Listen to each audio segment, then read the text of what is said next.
জাকাত কি রমজান মাসেই দিতে হয়?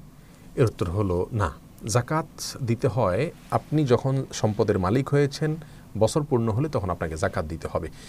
এই বছর পূর্ণ হওয়াটা প্রত্যেকটা মানুষের হিসেব সম্পূর্ণ আলাদা আলাদা। আমি হতে পারে মুহররম মাসে সম্পদের মালিক হয়েছি, আমি পরবর্তী মুহররমে জাকাত দিব, বা জিলহজের শেষে আমি জাকাত দিব। আমি কেউ হয়তো সফর মাসে সম্পদের মালিক হয়েছেন, তাহলে তিনি পরবর্তী বছর ওই সময় জাকাত দিবেন।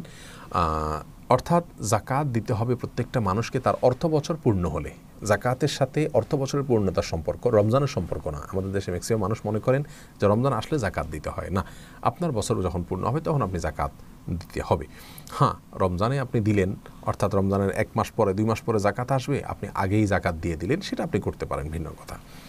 কিন্তু বিলম্ব করা উচিত নয়। অর্থাৎ রমজানের 2 মাস আগে আপনার জাকাত আবশ্যক হয়ে গেছে, আপনি অপেক্ষা করছেন রমজান আসলে তখন দিবেন, এই যে 2 মাস বিলম্ব করলেন, এটা অনুচিত। বরং যখন ফরজ হয়ে গেছে তখনই আপনি জাকাত আদায় করবেন, রমজানের সাধারণ দান করবেন।